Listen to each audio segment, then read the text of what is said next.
my vice. Man up from Mars, he tripping, I put that on guard. I got the digits, but I am not calling. Wizard at night, this be that forum. I'm still stacked with that. Sunshine after that. Still stacked with that. Sunshine after that. So yeah, you know, I had a conversation with her, but it's like the signals is always crossed. I mean, like, I say yes, cause she asked me to say yes. And then she's like, I didn't want you to say yes. I wanted you to understood that a yes was required to answer the question. I was like, what?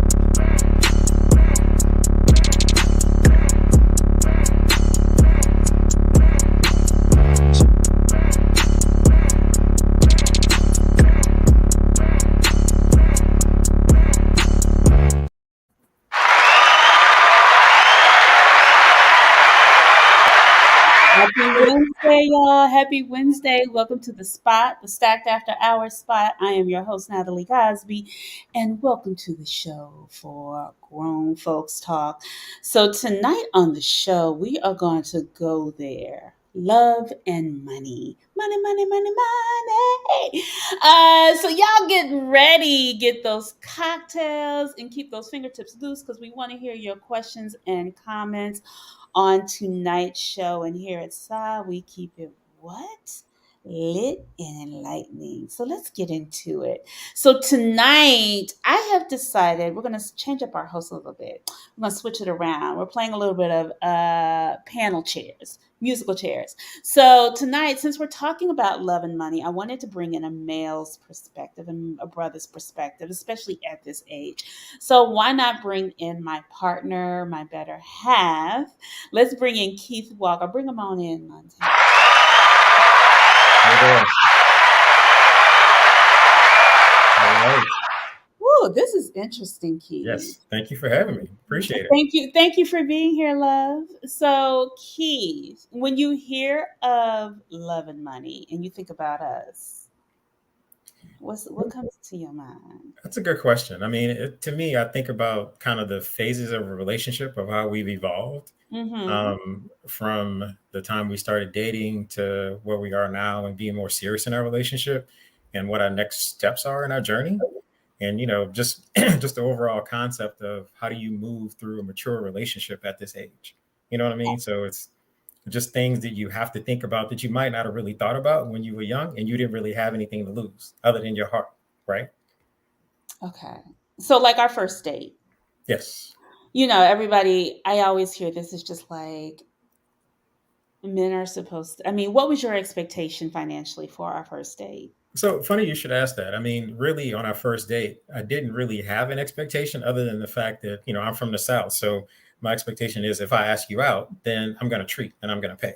So I'm not going to ask a woman out if I'm not going to provide for that. I have no expectation of you doing anything other than the fact of, like I said, I'm asking you out. So therefore, as a man, as a Southern gentleman, I'm going to take the lead and be chivalrous and make sure that you treat it like a queen.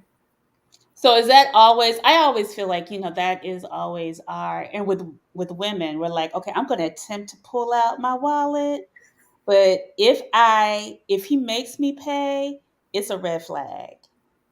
And see, I can get that, but I think that to me, it's one of those things that, and I think it was one of the things that you kind of posted too, is the offer of just simply saying, "Hey, I'm thinking about it. Would you want me to contribute, or do you want me to get it?" That to me goes a long way. And just to your point on our first date, that's exactly what you did. So it made me pause and was like, "Oh, okay, I like You this." trying to tell me women have never paid for you on the first date? Are you Not on the all first date ever. You were the ever? first. Nope. Well, it was. Come on, it was an intro. It wasn't a lot of money, but it was. I was just like, let's see.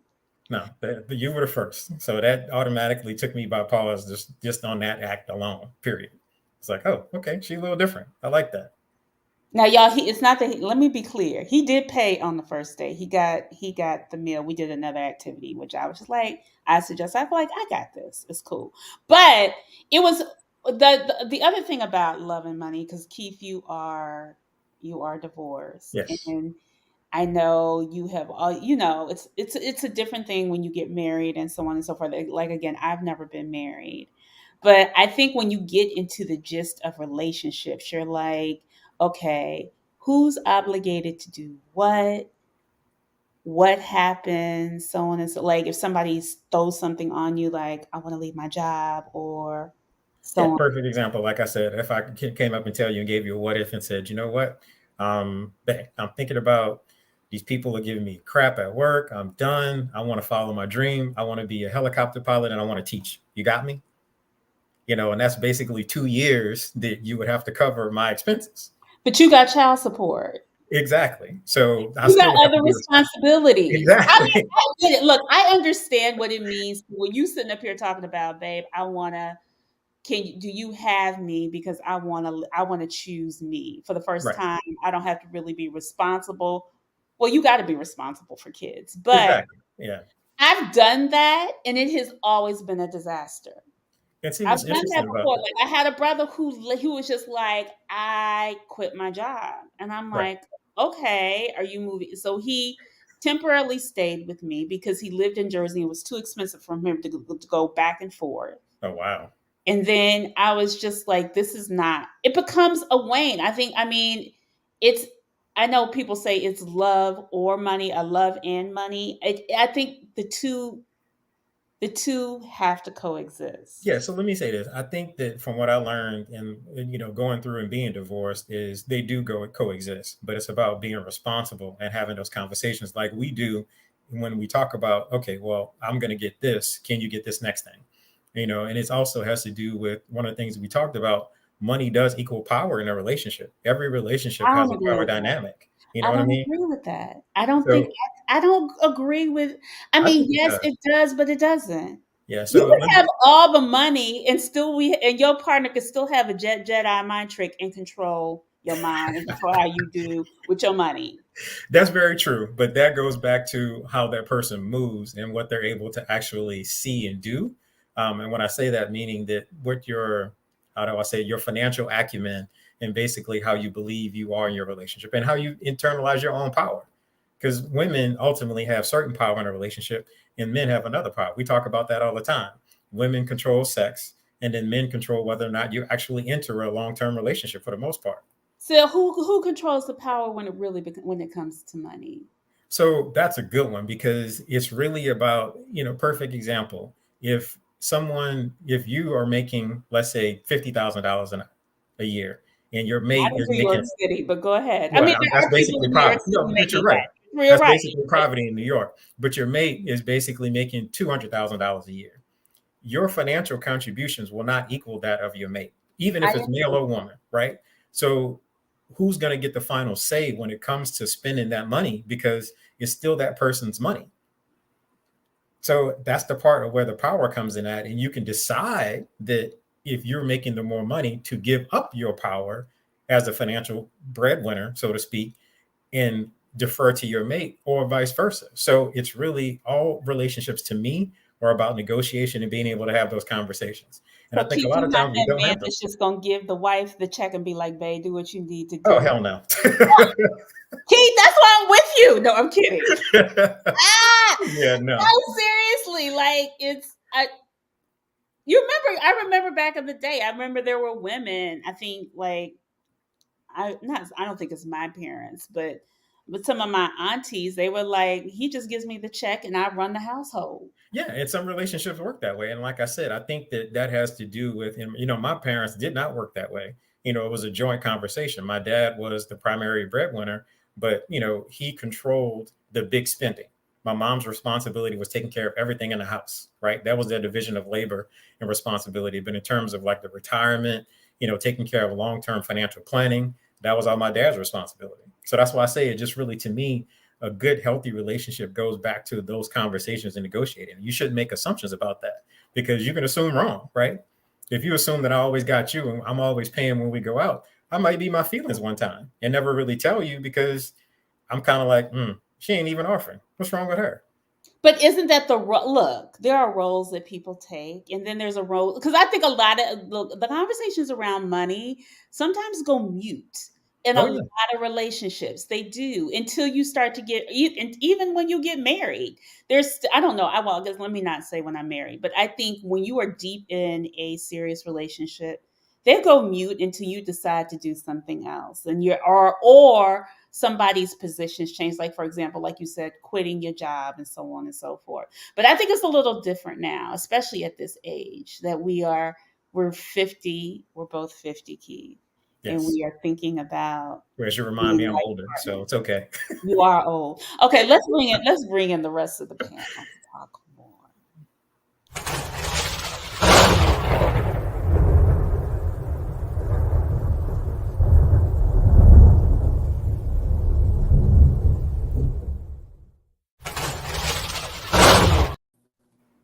Hi, panel. It's What's up, weird guys? having sunshine on the panel right now. I'm not I used to know. this. This is very strange. So again, let's welcome to our panel, Sunshine, Anthea Jeffrey, our fashionista, and tonight she is our guest panelist. Again, Miss Anne Marie Holson, our other Hi, panelist new to the show, Kyle Brown. He is going to give his 2 cents, and we will be having eventually our attorney, divorce attorney, Yes. Esquire, Ralph Bowman. So he'll be in a Mr. little bit later. Ralph. Yes. So you guys, just let's talk about the financial expectations and what makes us dateable now. What are the financial expectations you have when you date somebody of our age of the opposite sex now? Can we hear from the brother first? I want to hear what Kyle got to Go say. ahead, Kyle. He's sitting over So, there grinning like the Cheshire Cat. So it's funny. It's plenty of comedians that talk about how a man could go to McDonald's and he see a fine woman, and he'll try to push up on the woman cooking fries, but the situation is reversed. The woman not trying to pick up dude picking fries. So it's a certain level of financial stability that I have to have when I'm looking for a mate. I know that from the door. But at the same time, I do, I won't say I'm bougie or anything, but I do look for a certain level of financial stability in someone that I date as well, because I don't want to be in a situation where I have to hold down everything on my own. When it comes to owning a house, the thing about owning a house, if you buy a house by yourself, something breaks, it's just broke until you find the money. But if you're in a partnership, if you're in a marriage, relationship, or whatever, and you own a house together, and they have a certain level of financial stability, if you don't have it, they may have it, and together you cut some spending here or there, but together you make it through it. So you want somebody that's able to so-called ride or die with you, and kind of meet you where you are, so together you could build something powerful together. Mm, okay. All right. So good to know, Anne.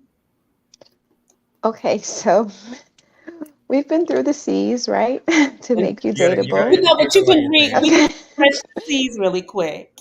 Okay, so for me, the C's is you have to have a crib, which is your own place. You don't have to own it, but you should be living on your own at this age, whether you're renting or you purchased.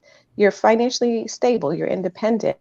Um, you should have a car. If you don't have a car, this is New York City, you have credit. So if you need to rent a car, if you need to, you know, get an Uber, you have the capacity to do that. And you should be in whatever type of career or job that you're in to make you stable. For me, it's definitely not about how much money you make. It's about how you manage your money and what you do with it. And just for informational purposes, I work in banking.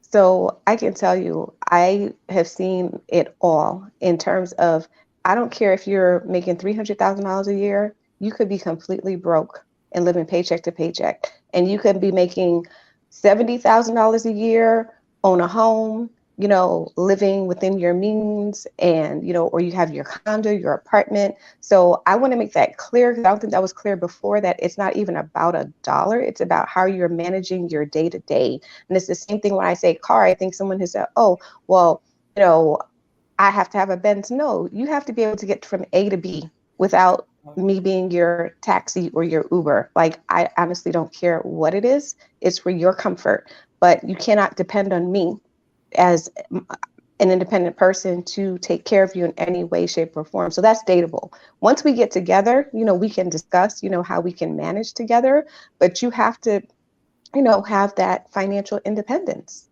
That's called being a grown up. Cool. Anthea.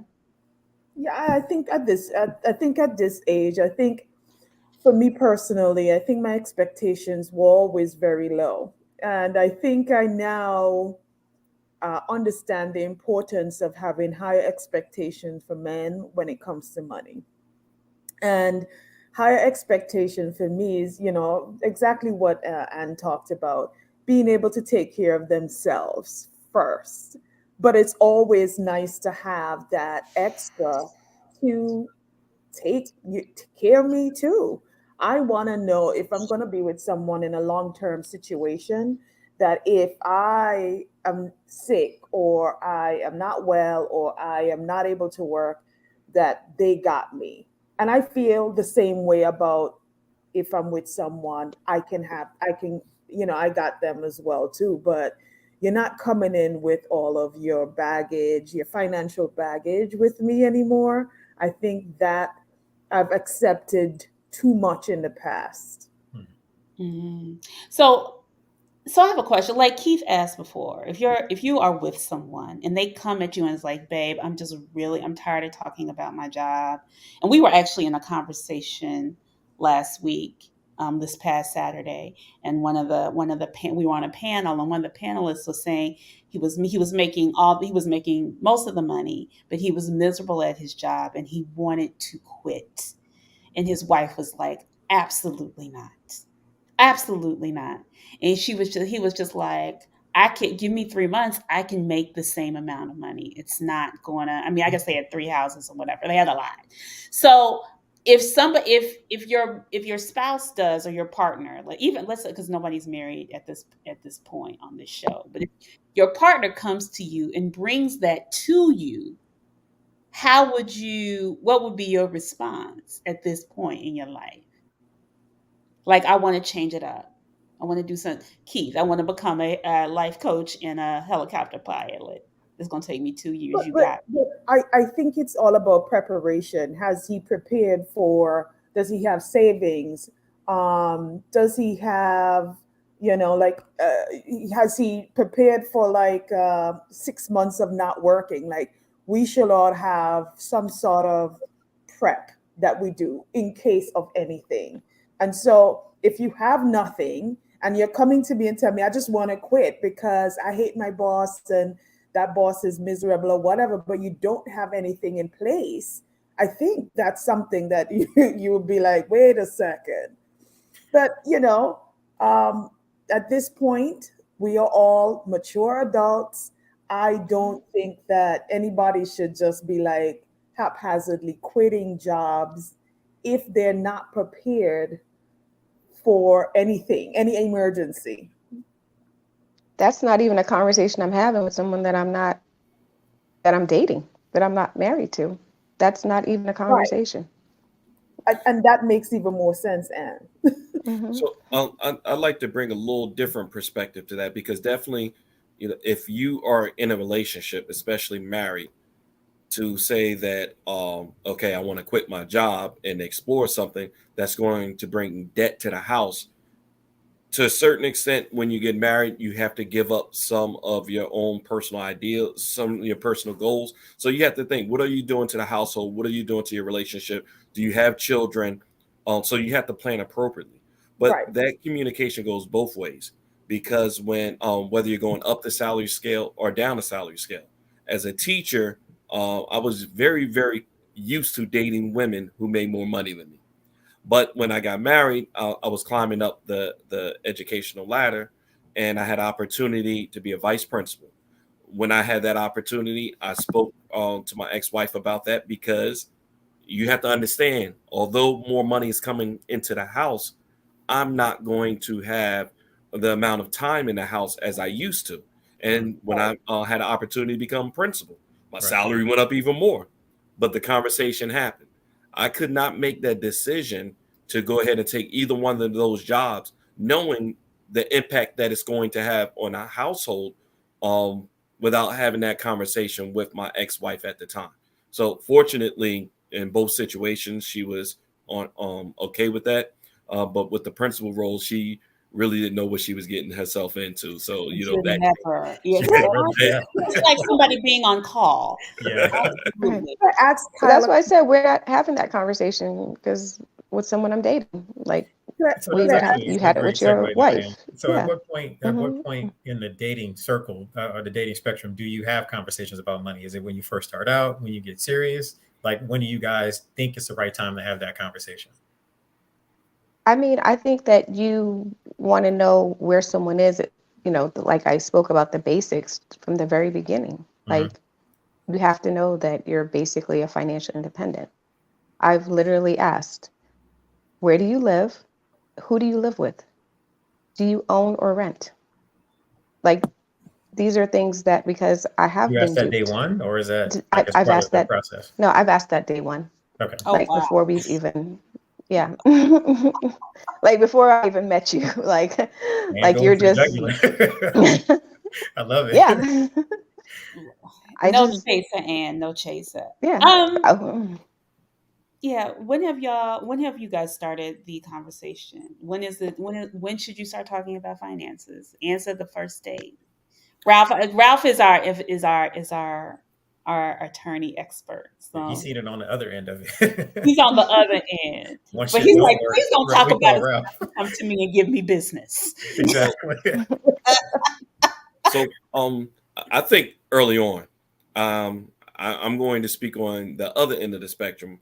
When graduating from college, I was had a degree. I was working for Prudential, making a little bit of money, but I decided that I wanted to pursue acting.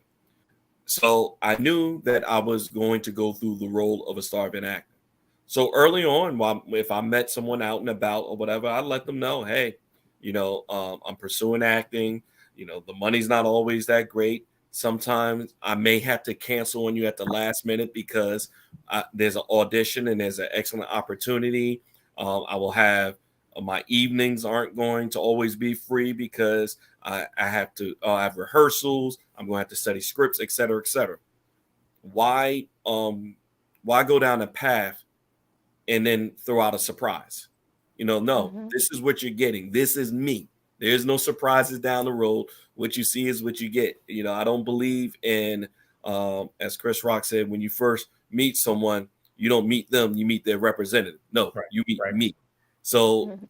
so we don't invest our time and energy into something that truly won't go somewhere because you thought you were getting someone else. So I think early on that conversation definitely needs to take place. Yes.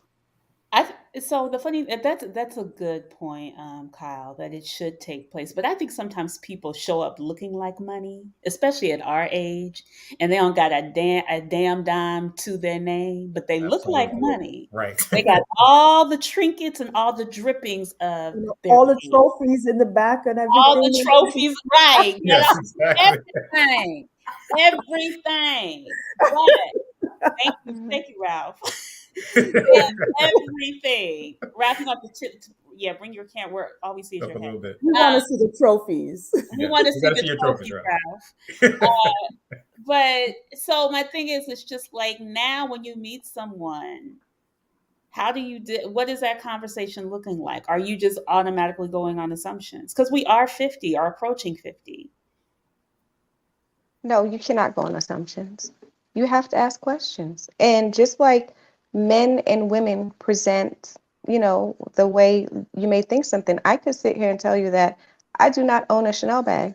I do not have an $11,000 pocketbook. No, I don't have any of those things, but I have a house, and I have different things. So, it's what you value, and you have to talk to someone and, find those things out. So yes, it's how you present, but it's also what you value. So I'm not necessarily looking at material things. And that's why I ask questions, because anyone can buy something one time, you know. uh, how are you maintaining your life? Yeah. So, Ralph, I have a question for you. When people come to you and they're like, "I want to set up my prenup," have they had the conversation around money? Have they had the or when or do they come for you for the prenup, or do they only come for you when they gotta For the implement aftermath. the aftermath? We can't hear you. You gotta unmute. Yep. Ralph, we can't hear you still. You're still muted. Look at the bottom. There we go. Can There you we hear go. me now? Yes, Yes. sir. Oh, excellent. Good evening, guys. I apologize. Just too many commitments and then too many technical challenges in trying to get on. It's all good. Thank you to whomever was assisting me to finally get me to where we are right now. The question you ask is if people come to me for prenups, if they're smart, they would, if they do have assets to protect. Um, Too often, conversations around money occur too late in a relationship, particularly one that is moving towards marriage. And that is why I have found in over 20 years of a matrimonial practice that more often than not, finances becomes or is the number one reason why people break up and eventually divorce. And most of that is because there was never a conversation about money. Mhm. And then, as the brother was speaking about more money coming into a relationship, the management of money becomes an issue. And often you find in relationship, at least that's what I have found, is that there is an inequity between the capacity of the couple to manage money. So it's either the husband is better at managing money, or more often the wife is better at managing money. And then what also tends to happen is that as more money comes into a particular person within the relationship, then the idea of our money sort of move to the back, and then it's really my money and you're spending my money and you're not doing enough. Or as the brother would have alluded to as well, well, we need to make more money, so I am now working harder. So we are making more money, but now I'm not seeing enough of you. You're not spending enough time with me. You're not doing anything in the home. You come home and you're tired. And so it's all about planning.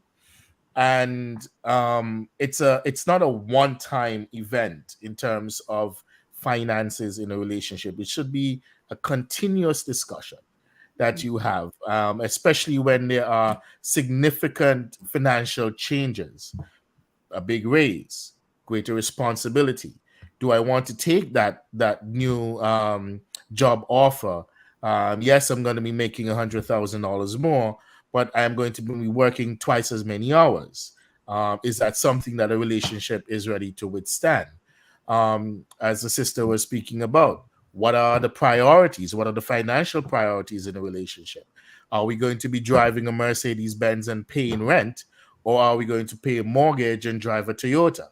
And then eventually perhaps move up to a Mercedes, or maybe not have a Mercedes at all, because we now start having children and we have to start thinking about college, etc.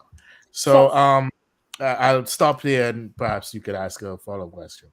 so So at this age of 50, and you have a lot of people who have either enforced a prenup or wish they had a prenup when they got divorced. And so a lot of people are single at this age, at this halfway point in our lives, or we're approaching that. What are some, just you guys, what have been some of your financial red flags in your relationships now? A mortgage or a Honda? Yes, a mortgage and a Honda, exactly. Exactly. Logic. What have been some of y'all's red flags when it comes to love and money, or financial red flags in relationships? For me, it's too much of the love of money and Hmm. material things.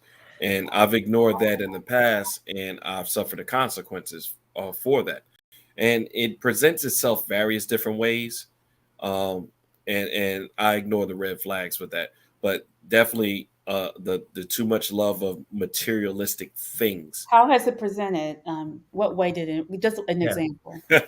All right, so let me try to think of one of the various different ways. Okay. I was driving a Hyundai, paid off, and it wasn't an old Hyundai. It wasn't an old Hyundai. It was a newer Hyundai that gets the good reviews, but it was paid off, Right. and it had very minimum issues. The other person, so that if anybody watches, they won't be able to put this together. They were driving a high-end car. I will say that.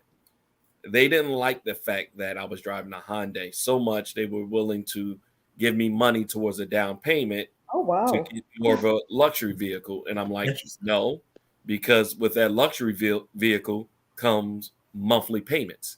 Right. I don't want monthly payments. I want to pay for gas and maintenance. That's it.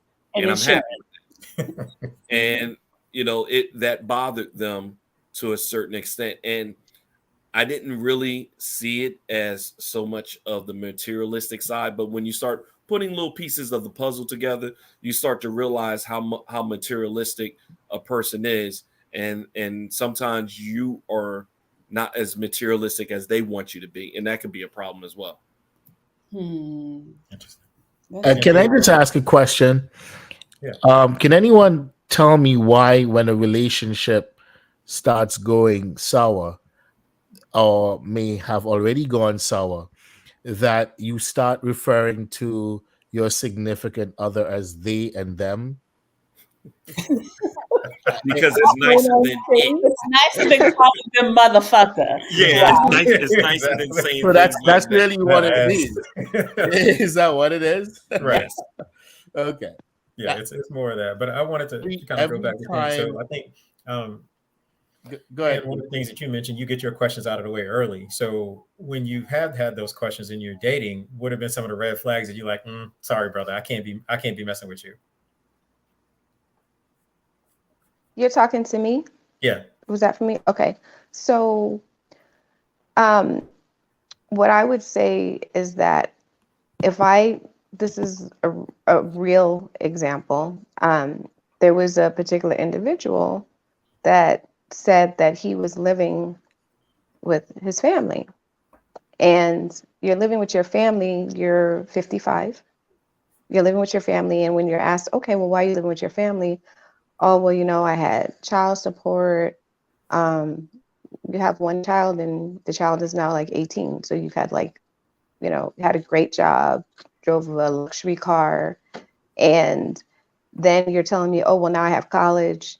So I just, to me, I'm looking at your priorities, because for me, a home is a priority, like where I lay my head. So I value where I live. I value my home.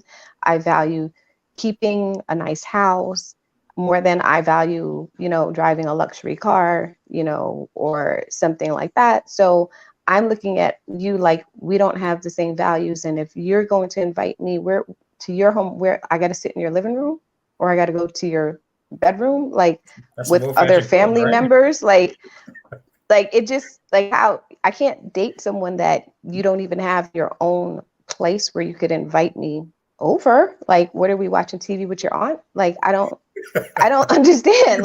You're a little old fashioned, so, man. Come on now. Right. Give your brother some slack. No, I'm kidding. No. Well, and he's And then- always coming to your house then.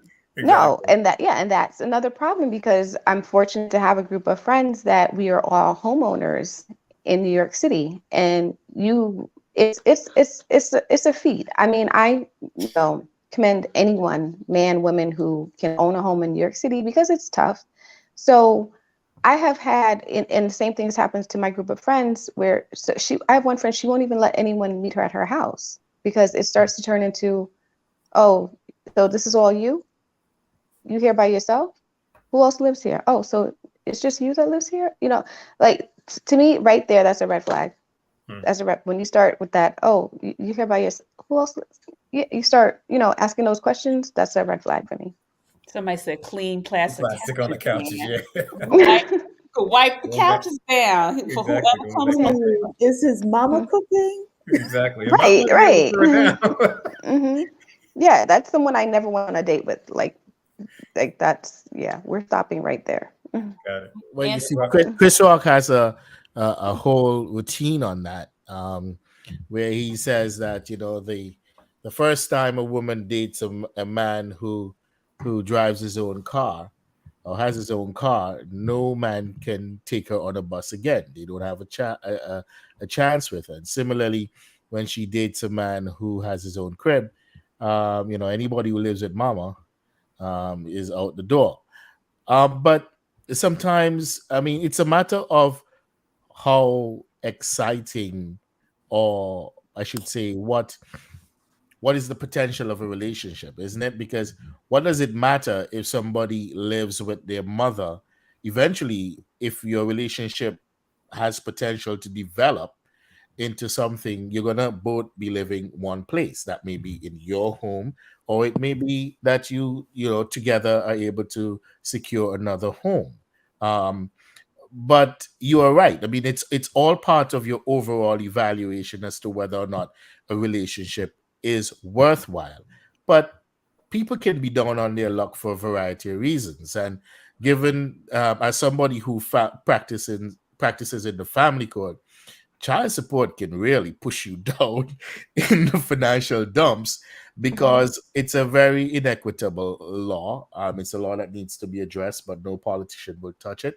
And you have people who make significant amount of monies, and after child support payments are taken out, they virtually don't have enough to live on, including paying rent. But again, it's I take your point that if you are determining whether or not somebody is worth your time, their current financial circumstances is an indicator, is a factor to consider. But in that context, if there are other things that the person brings to the table, then you may want to have a conversation as to what is the plan.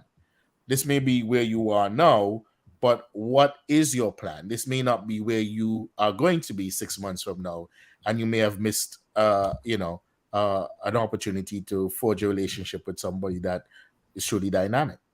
but what's Nah, not at interesting, Ralph, about what you 55. Mm-mm. what's interesting about that, Ralph, what you said is kind of where Kyle was actually going to originally, and we talk about this a little bit on the show, is that masculinity is almost seen as a part of financial masculinity, even at this age or even younger, is because if you're not financially secure, you're almost less of a man. You know what I mean? And I think to your point, that's why some brothers, or just in general, when you go through a divorce, it becomes so hard because if you're not financially, and I can take it from my personal experience, before when I was married, everything was great before we moved from California, singing, making oodles of money, moved to New Jersey, COVID happens, got to sell my business. And I'm like, well, damn, what the fuck now? So it's different in terms of my lifestyle, what it was versus what it is now. Doesn't mean my character's any different. Doesn't mean I have thinking my goals are any different. It's just financially, I'm in a different place than I was 4 or 5 years ago. So, so it's interesting because I can tell you personally, for me, that's almost makes me feel less of a man because I can't do the same things that I used to be able to do. So, Ann, I would offer you the same advice that Ralph is saying is if you can get past that, or at least see if there's other attributes out there, maybe they are, maybe it's not. I don't know the brother, but Yeah, I agree that everyone's circumstances is different. In this particular case, just to give you a little bit of background, the person had been divorced for over 15 years, had a well-paying job, was like a director, and had been living with his family since his divorce.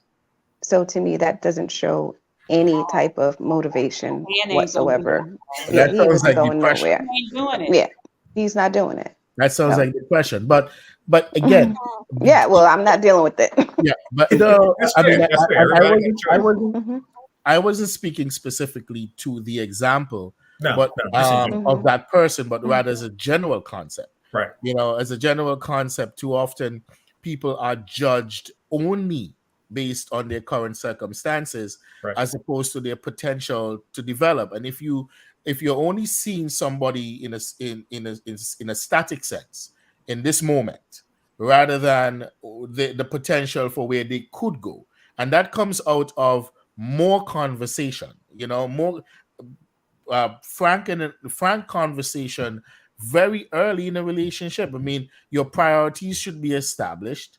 And it's okay for a woman to support a man for a while. It should not, and it's also, I don't. It's something Hang on, that Ralph. that Let's that pause on that for a second. Is it okay? Let's ask the women. Is it okay for the woman to support the man for a while? That's a question. Yeah. If you're married in a long-term relationship at this age, I'm not meeting someone, dating and supporting. Like, I'm divorced too.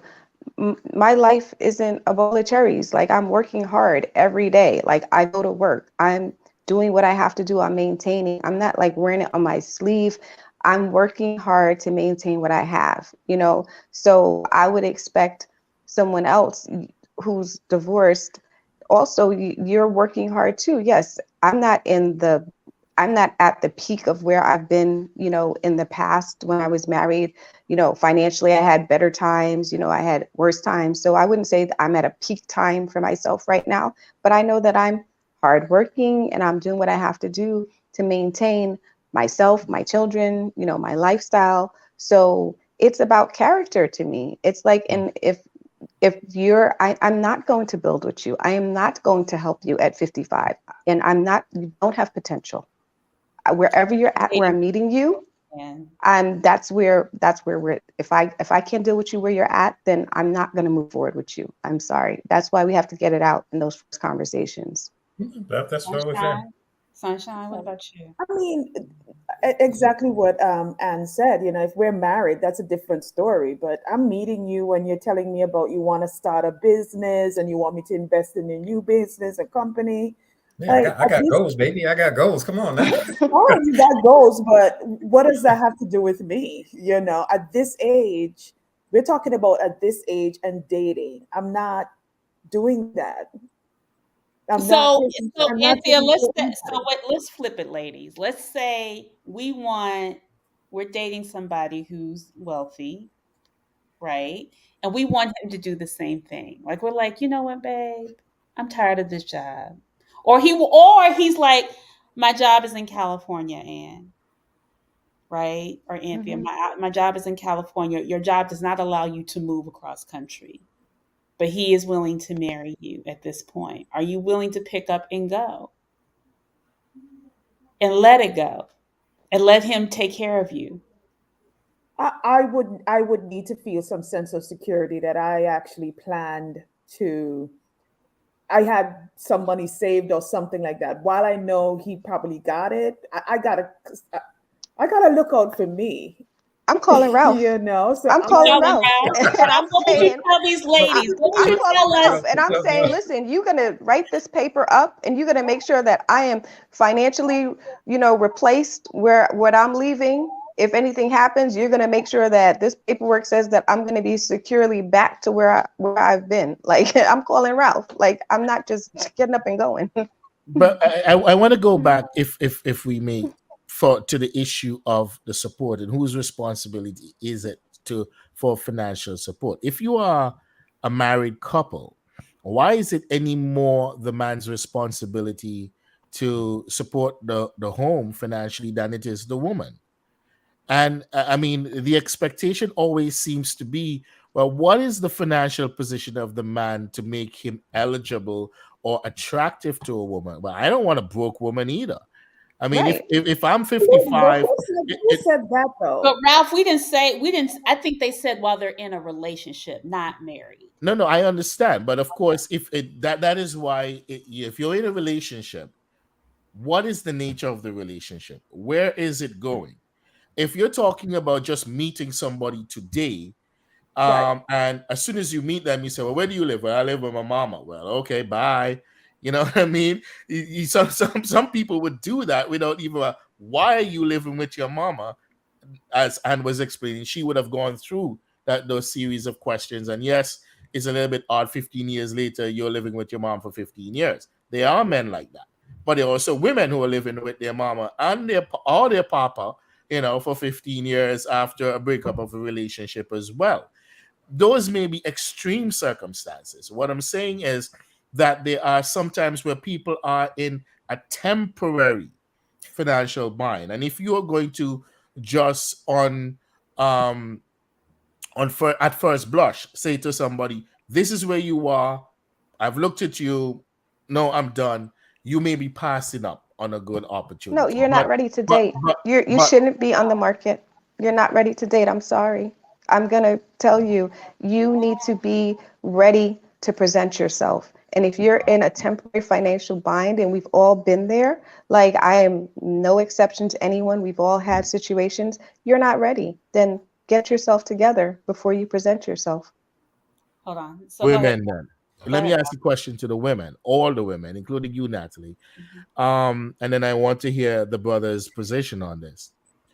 Do you also believe then that a man should only see a partner in life who is his financial equal? Mm.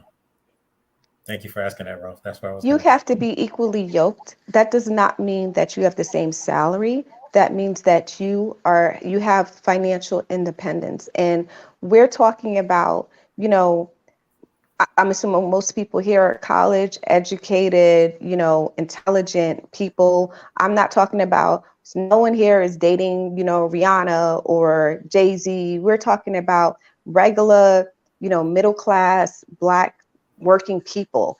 And in that realm, like, yes. And as a woman, you should also, evaluate yourself. And if you're in a situation where you're divorced, you have young kids and you have to move home with your parents, then maybe you're not ready. Everyone has to evaluate their situation, and you have to, say what's important to you.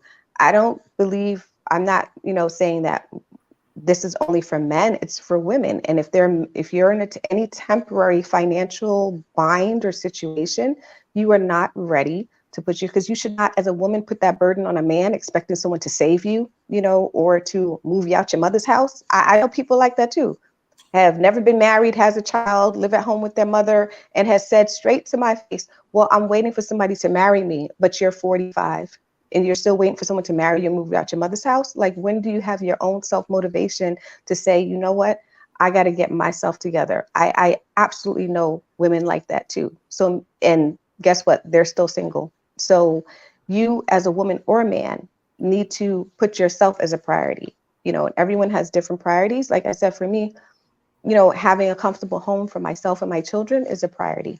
So I'm looking for someone that has that same priority. It doesn't mean that we have the same salary. It doesn't mean that we have, I make more, you make more, or it's a dollar amount. It's that we have the same values, and we have the same priorities in life, and if that's for you, you're not the custodial parent. So you have a studio apartment or you have a 1 bedroom, but you're there by yourself and you're free and clear and you're independent, you're taking care of yourself. That's fine too, because we have the same priorities. Yeah. So, can I jump in on that one? Go ahead. Go ahead, Kyle. Wow. So, I want to refer back to my acting days. When I first started acting, the money that I was making would definitely make someone think that I was in a financial crisis. I was not making a lot of money. I was happy. I was a good person, but there was women, when I told them about my situation, I was pursuing acting, who was like, "No, I don't want to date a starving actor." Cool. And you were how old? And you were how old? I was 24, 25. Right. Okay, end of conversation. Not necessarily because I didn't finish like, the story just yet. yeah. Mm-hmm. So that was 24, 25. And it was a struggle. And some women were not into that, my financial status, et cetera, et cetera. Fast forward years down the road where I'm making good money and I'm still a good person. They may have missed out. No matter what age you're at, you could still miss out on a good person if you are considering their financial situation at that moment in time. There's a lot of people whose financial status wasn't the best during the pandemic because of various different reasons, but they may have bounced back. If you was a restaurant owner, you may have been in financial ruin, but that doesn't mean that you don't still want to go out. That doesn't mean that you still don't want to enjoy the company of others. So to say that they're undateable at the time might be rough for that person when they are looking for companionship. And not only that, to quote Jay-Z, he said that he makes sure that everyone in his crew is rugged. So if one of us fall, we'll be each other's crutches. So when someone is in a financial state that's tough, and that's where you meet them at, and you see they have potential, and they're not just giving you a bunch of bull or whatever. That may be someone that you may want to build together with, and you're that crutch at that time. And next week, next month, next year, it might be you. And now you, because you help build them up and they're stable, now they can do the same for you. I Somebody have to said, and discount then Jay-Z anything. left Dash, Damon Dash in the I know trash. exactly. Yeah, exactly. And I That's have to hilarious. discount anything you said about being 24, 25, because I'm not a 24, 25-year-old Ann that was living at home with my parents and, you know, dating, and we're working and we're young and, you know, we're free. This is, you know, 52. This is 55. This is 57. Like, that's the chance. I'm sorry. That's the chance you take. And if you were a restaurant owner and you were down during COVID, it's understandable, you know? So yeah, I'm really down. I got to work hard, and I'm focused 1000% on, you know, F women get money. I got to get myself back together. I got to get back on my game So, before I get out in the game. yeah, But but Anne, I have a question, and I have a question for all Mhm. of us, because I think the thing is like, once we're in these, at this point, we're in a point where we're like, either you have a partner or you have somebody you're not married to, or they may be a life partner, right? But there's still with there's a fine line with being married and a life partner. So I think the thing is, it's just like, if your life or the person you've been with for a couple of years falls on hard times, even though you're not married, are we still like, I'm only here? Are we It's navigating it different. that way? Where it's so, go ahead, Anthea. I think that's different, Natalie, and it depends on how long we're together, whether we're married or not. I mean, if I just met you in the first 3 months, all of this stuff happens, it's something that you probably don't want to really invest in. Not that you don't believe that that person is going to bounce back or anything like that, but I think at a certain age, our tolerance for those sort of things is like really very low. So the patience and the time that we need to put in to wait for all of this stuff to happen, I think me personally, and I'm going to speak for all of us, feel like I don't have the time to wait for that. Hmm. I think what's okay. interesting about that though is What about I was going to say what about hang dreams? on, bro. I was going to say I'm sorry. I was going to say the difference I think though is I hear the women from that perspective, but I think the men have a different perspective because we're used to being more of the financial provider, if you will. So that's less important if where you are right now in moving into a relationship. And I think part of that is it makes me wonder if that has to do with how Black women have been, I can't really say socialized, or more raised to say that now you have to be more independent. You have to be more able to stand on your own, where you don't need a man, you don't need this, you don't need that. And I totally hear your perspective No, and I no beg to judgment, but differ. it's almost like you're not giving somebody grace enough to say to I think Kyle's I'm point, sorry. let me at First of least get all, through there's your no character. comparison between black or white or whatever. I just think that we are at an age where we adjust. Well, I personally, I'm going to speak for myself. I think I'm at an age where there's a low tolerance for all of that stuff. And we've probably been through quite a bit in terms of previous relationships where we've seen all of these things play out.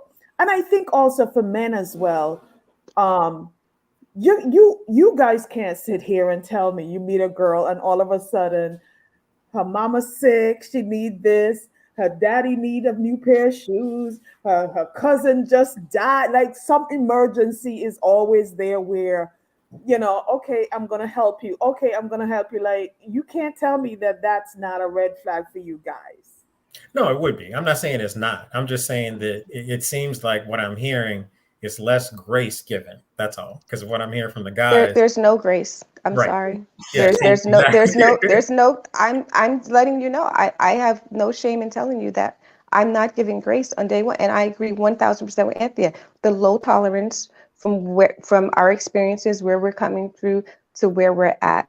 And just like I wouldn't expect, that I'm meeting someone for the first time and looking at them like, oh, you don't want to hear me, complain about, my, bills or my mortgage or whatever I have going on. Like, I just feel like it's not, I never said I don't need a man. I'm financially independent. I'm this. No, I want a partner. I absolutely want someone to partner with me financially, physically, intellectually, spiritually, on all types of levels. But you have to come to the table with the basics. And if you think I'm missing out on some, great opportunity or some potential, soulmate, then so be it. So Because I feel like I have it's a not meant to question. be. I have a Hmm. question. So since we're in this, let's get into the relationships that we choose to be in. When Hmm. we're talking about obligations, when are you obligated to help that partner?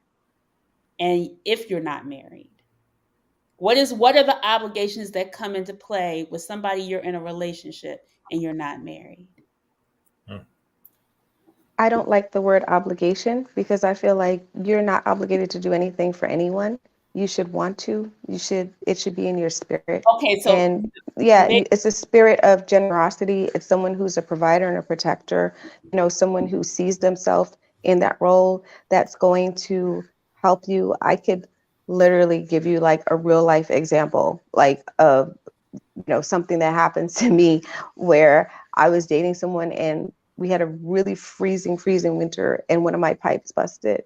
And it obviously that's an emergency, right? Emergency, your pipe bust. And the person was here and I'm like, oh my God, like, holy shit, like my pipe just busted, turn off the water, call the plumber, the whole thing.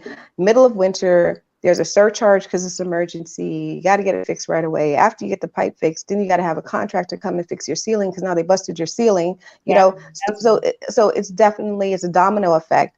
And the person, that I was dating at the time was looking at me and did not, hey, how much did it cost? Are you good? Are you okay? Didn't even ask. yeah. And for me, that was a red flag because, again, you have to at least offer. Let me say, you know what? No, I'm good. And after the dust settled, and I said to the individual, I need to ask you a question. Like, this situation just happened. You're at my house doing your laundry and, takes water to do that, taking showers, So doing let me. things It here. sounds like let me just Mhm. correct. It's somewhat of a reciprocity. Like I'm looking out for Yeah. you, I need for you to look out for But didn't even ask. And then when I asked the individual, why didn't you even ask? Why didn't you even offer?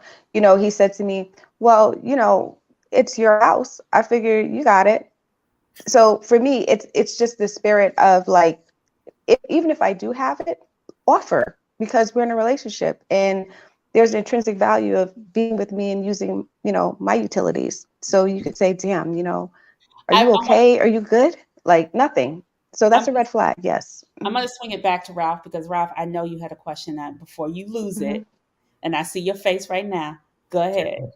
Wait, I got so many questions and I'm comments. sure I saw you seeing I'm around. old. I'm old and forget. Look, 20 some years of legal practice and 50 some years of being on earth. And I know that some of the women may get I may get a pushback from them in this regard, particularly in the age group that we all seem to be in right now. There is this perception, which I think has been detrimental to many relationships, that women seem to think that their money is theirs and their spouse's money is ours, right? There's two. So, and it's this misguided, and I'm going to be very candid with the women who are in this forum right now. You need to disavow yourself of that. Is either all the money is ours, or yours is yours and mine is mine. You cannot have different expectations and use for my money than I can have for yours.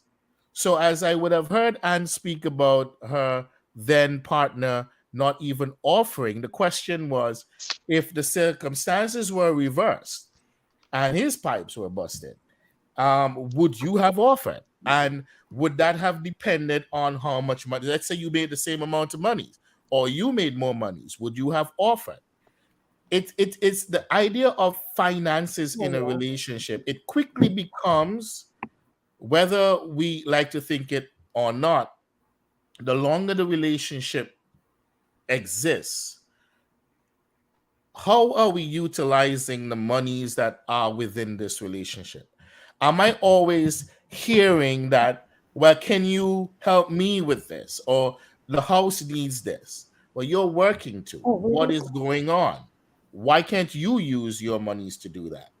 There are women who literally bank their salaries. And I'm telling you, I've done a lot of divorce cases, more than I can count. And they're married couples where the wife would bank her money separately and manage the husband's money as if that is the money for the to run the relationship. And in the context of the divorce, would say that it is his responsibility to provide. It is his responsibility to provide financially. Another example where I show a lot of divorces tend to happen. Blue collar working men would put their wives through college and then they become professionals. It happens a lot in the medical fraternity where I send you to nursing school and now you've become a registered nurse. I'm a carpenter, right? All of my money I put in the family. I was holding down the whole family. I put you through nursing school. You're now a registered nurse with your prim and proper uniform, going and intermingling with doctors. And you're going to social events where there are doctors and CEOs and managers of hospitals. And you are ashamed to take your carpenter husband with you. And But Ralph, you're going all the places. I'm not going any other places. I'm going because it's all tied into finances. I know. No, this is all tied. You quickly forget that it was this man on his carpenter's salary that put you where you are to now make your $200,000 salary. And now his $50,000 a year salary makes him inadequate. Okay. Go ahead, Anthea. Because he cannot hold it down. If I let me finish, Anthea. It is. I know. I was like, when we talk about I am giving you guys the perspective from where the mishandling of finances, Right, whether by way of discussion or actual implementation, breaks down what is otherwise a good family or good relationship because of your perception of ownership of monies and control. Yeah. Right? There is, and it's I don't blame you necessarily. Well, I do blame you to some extent because at 55 you need to get your damn self together, right? And understand that what your grandmama told you, that the man is supposed to provide for you, that shit don't work now. If you're making more monies than me, you should be paying more monies. You should be paying more of the bills in the home than I am. It's as simple as that. It shouldn't matter that I am the man and you're the woman. And we kind of talked about that in the beginning. The thing was money in relationships is almost, I think, Ann, you were talking about kind of an example of equity. And that's one of the things that struggles in relationships is money doesn't always follow the equity in a relationship. And money oftentimes equals power in a relationship. Whoever makes it or controls it has the majority of the power in a relationship. And I think that's something to Ralph's point and where you were going is we don't really talk about enough to make sure we're clear about what those expectations are. At least that's what I've seen. And I think Ralph is making good points because that's where he's seeing the breakdown after many years in these marriages of finances. But I think the difference is what we're talking about is where we're meeting people at right now, where, you know, we're established. Some I know many people are retired right now at 55, you know, and we're meeting people at different places. So I understand that that is an old school thinking in terms of I've unfortunately never been able to bank my whole paycheck and have somebody pay all my bills. I would have loved that. It's never been my situation. So I understand that you see a lot of that and I see how that happens. But at the same time, when I'm meeting someone now, if I were to meet someone now and we were going to be, you know, long-term serious, I would have to have something in writing, like how everything was going to be divided, because more than likely we'd probably live in my home, right? So or a new home, and I would need to say, okay, like cohabitation agreement, I need something in writing. Who's responsible for what? If it's my home and the mortgage is in my name, are you contributing to repairs, maintenance, upkeep? Like, I really feel like all of these things have to be ironed out in advance, at this age and stage. Before I forget, because I'm old, and also I want to get back to the issue of what about dreams, happiness, the That's over with, it, Ralph. We're too old for that now. There's no more Right. dreams. No, It's actually, a social contract, brother. but that's the problem. you're on mute, Ralph. Kyle, Yeah, I know yeah, you. I want Kyle. I mean, Ralph. Before you finish your point, and I'm going to go to Kyle. Go ahead. You're on mute still. You're still on mute, Ralph. Ralph, unmute yourself. Mute. I'm sorry. There you There we go. go. Yeah. I was miming. Hope I you know got you it. were into it. Yeah. Saying what you were saying. Yeah, I forgot what I was saying. But anyways, the point is, what about happiness in the context of the relationship and pursuing one's dreams? Now I say, oh yeah, we're 55. But what does that mean? Do we stop? Do we get to a point in our relationship where it stopped being about happiness and having a wholesome relationship? I'm a practicing attorney of many years. It gets to you after a while, as many other professions do. You get tired of working so hard. You get tired of dealing with people's bullshit all the time. What if at 55, I'm not yet there, I decide I'm making a shitload of money? I'm not, but this is the hypothetical that we're talking about. I'm making a lot of money. We're living a certain lifestyle. At 55, I'm burnt out. I don't want to do this shit anymore. Okay? I want to switch and do something that gives me happiness, makes me feel complete. There's going to be a tremendous cut in our salary. We may need to change our lifestyle. Meanwhile, you're at home, maybe you are a housewife, or maybe you are a professional as well. But whatever the monies I was making, that's going to be cut in half or even by 75%.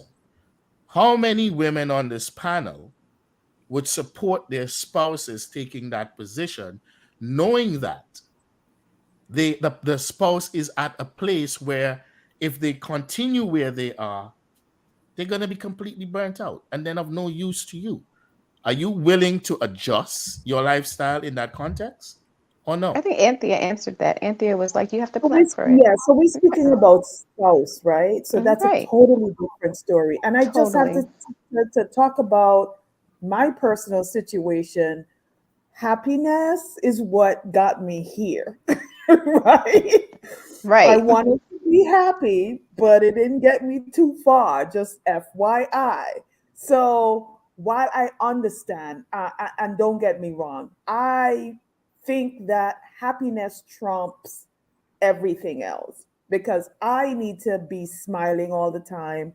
I need to be happy all the time. If I'm miserable with you and you're making $3 million a year, that does me no good, right? So the quality of the relationship really is what I'm most concerned about.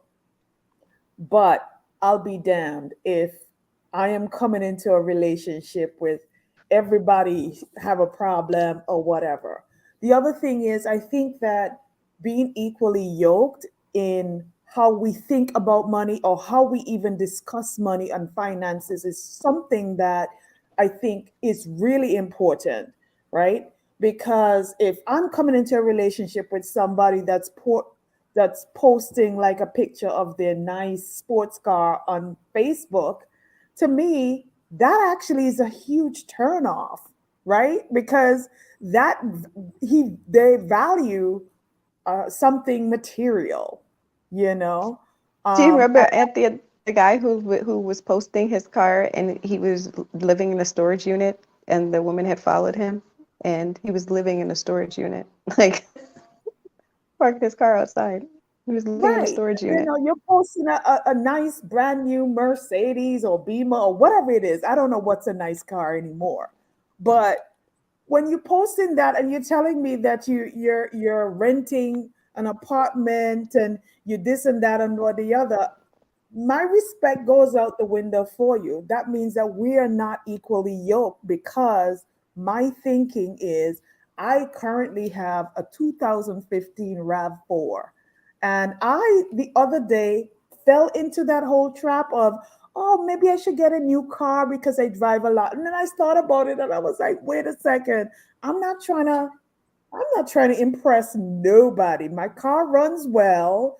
My 2015 RAV4 with the little dent in the back is still taking me from point A to point B. And I don't need to impress nobody with a new Porsche or nothing. That has nothing to do with me. And I would respect a man if he came to me with that type of car and said, hey, I want to buy a house, or I want to buy some land, or I'm buying some land. That's why I don't invest in a new car. That's that to me is such a turn on. That gets me wet. Mhm. Right. Yeah, and about the happiness too. I'll just say my personal, like with Anthea, in my happy place. I I right before I got divorced, I took a new job, and it was a huge pay cut. I stepped down from what I was doing because I was miserable. Like you said, you get burned out. I was miserable. I was making good money and really good money, and I was very miserable. And I stepped down to a different position, and I have been like so much happier, like peace of mind. Like, so the financial side for me has been like, okay, I got to figure this out. But it's like I'd rather be figuring it out, and I spent a lot of time at work and being happy with my job and happy with what I'm doing than going and getting that bigger paycheck that was making me miserable. And the guy that I'm dating now, he does not. He has a car. It's not a foreign. It's not a luxury car. He owns his own home, and he picks me up, he takes me out. That car takes us from A to B. I could really care less because, we have that similar value system of, this is what we're doing. Yeah. So I want Kyle, because Kyle had a comment about 10 minutes ago, but I'm gonna let him go. Go ahead, Kyle. I can't completely remember the comment. I know. Sorry. But it's okay. But as we're talking, the biggest common thread of that's coming about is communication. That's the most important thing, no matter what stage of the relationship you're in, whether it's dating or whether it's marriage. And in my dating, I'm always looking at it towards the future. Can I see and tolerate this person's personalities and characteristics for 20, 30 years down the road? If I can't, we shouldn't be wasting each other's time. So I've always treated dating like practice for marriage. And some of the scenarios as far as support, if I have it, then you have it. Because dating or marriage is never ever really 50-50, because sometimes you're emotionally down and sometimes you're financially down. Right. Sometimes you're mentally down.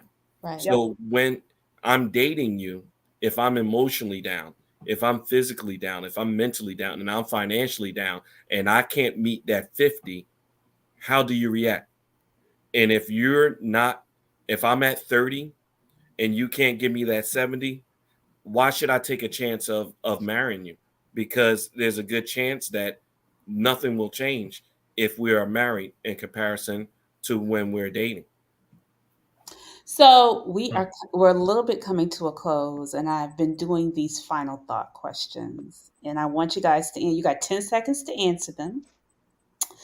And I'll call on each one of you guys individually. So this is for for everyone. First one, do you believe the following? Should women always offer to pay on the first date? And why? No. I said offer. I didn't say. I said offer to pay. It depends on who invited whom out. Exactly. If you invite me out on a date, you should be expected to pay. Yes. Whether you're a man or a woman. I don't think if a woman asks me out on a date, I don't expect to pay. You invited me out. Exactly. I'm with you, Ralph. That's the same way for me. My attorney That's just spoke fair. for me. What you say, Anthea? My attorney just spoke for me. Yeah. Kyle? So I'm a little different with that. If it's a date, then I'm paying, especially if it's a first date.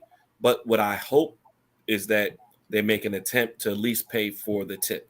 If they're not at least trying to pay for the tip, that gives me a red flag. Oh, okay. Okay. All right. That's different. All right. That's different. That is different.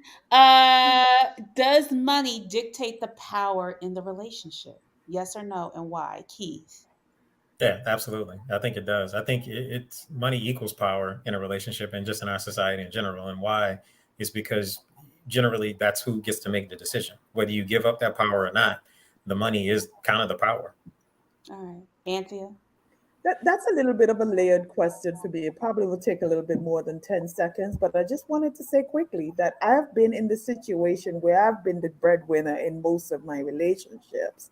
And I've really tried my best to take my penis and put it away and have that person take the lead. But it was hard, very hard for a man to kind of get in the headspace of, they were not in the lead in terms of finances. So that was a little bit tumultuous. And I was going to ask Kyle earlier, but we can discuss that in the after party. Anne. I literally ditto Anthea. I think we're the same person. I just feel like as a woman, when you have the money, you're always on eggshells trying not to emasculate the man, and so you fall back. Like, it happens so many times. And I think the women who don't fall back, those are the ones that they're like, oh, those are bitches, the modern women, the this, so I think, like, most of us who have been in that position, we do try to fall back. So I don't agree. Yeah. Ralph. I usually see this from the end result, I, and I want you to speak from the end result. yeah, and I always in the context of divorce, back up. How did we get here, right?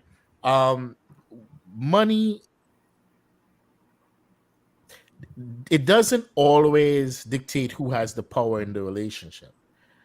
I think who has the power in the relationship is who gets to control the money, not necessarily who makes it. Oh, That's a good Right. point, Ralph. Yeah, good point. So again, often if it you find that women tend to manage monies better, and there are a lot of men, especially black men, who, especially Caribbean men too, that they literally just give their paycheck to their wives. where? Yeah, I'll introduce you to some. And things like I need one of them. They ain't Antigua. But They're in their 70s. I You don't must, I want must them. say They're in to their you, They are 70s. fathers. Anthea, I must say Yeah. to you that after they're my clients, that's never ever going to happen again. But I believe that. but, Kyle? but yeah, it's not just who makes the money, but rather who gets to control it. Okay. And, Good point, Ralph. Kyle. Good and point. that's where it is.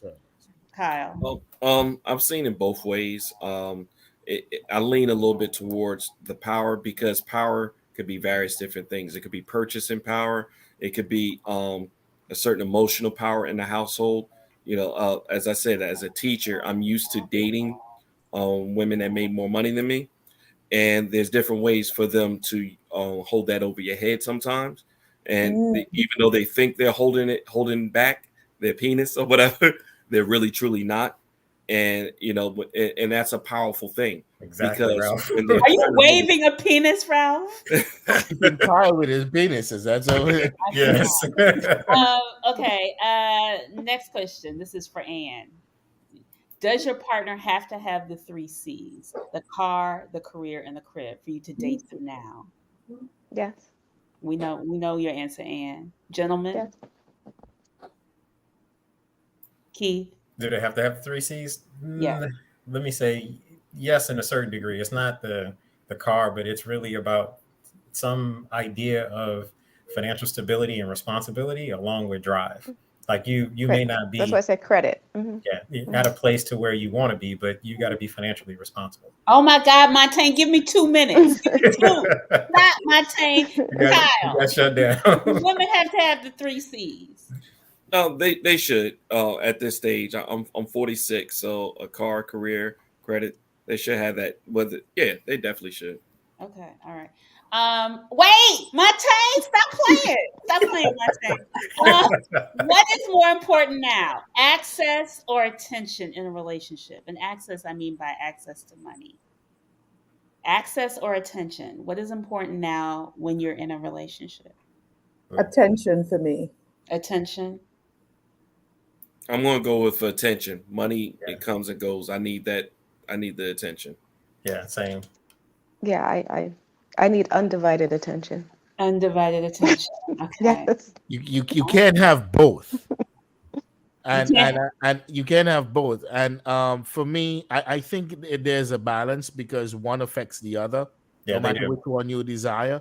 So it's a matter of how you can balance the two, recognizing that you are trying to function as a whole unit rather than separate individuals. Last question. That's a seesaw.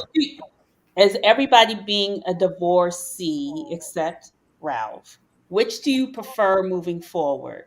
Ralph, you don't have to do the Cabbage Patch. Life partnership or marriage at this point? Which do you prefer? Life partnership? I personally love being married, but at this point and this stage, if I have a good partnership, because I understand assets mixing is a whole different legal game. So a good partnership would actually suffice for me. Okay. Kyle? I would definitely get married again. I wouldn't let someone's bad experience with ruin another opportunity for my happiness with someone else. So I would get married again. And wait, Montaigne, I promise. He's like, bro, I'm Okay. Montaigne ain't playing. He ain't playing. I'm sorry, Montaigne, but it's definitely going to be marriage, and that's because my dad had a life partner, 30 years, and when he got sick, they totally discounted her as the attorney for medical decisions, Social Security, everything. Wow. So it's absolutely marriage for me. Okay, Keith. Yeah, I used to be more careful, Keith. I know. Thank you, Ralph. I used to be more on the fence about it, but I mean, like Natalie and I talk about this, marriage is something that I'm open to, and I think that's actually a good step. But I think it's one of those things, like we talk about, to your point, Ralph, being fiscally and financially responsible moving into a marriage, because we do have things that we have to protect for, at least for my kids. So I have to consider that. Ralph, you have the final word, and then Montaigne, you can take it. Well, that's very, very easy for me. I'm a divorce lawyer, so I'm all for marriage. If people don't get married, I don't get Everybody married. get married. I'm glad that everybody chose marriage. All righty. All right, y'all. Thank you again. Thank you, panel. Thank you to my panelists, everybody. Kyle, thank you for breaking your cherry on the Stacked After Hours show. Ralph, welcome back. Sunshine, I like you as the panelist, but I miss you as the host. Keith, thank you for being my host. And of course, Mr. Han. Thank you, everybody. See us in the after party. Join the after party. See you guys next week. Tomorrow, Stacked Singles. We have a good, sexy single brother on there. Y'all watch on IG. All right, that is it. Ta-ta. Bye. Bye-bye, everyone.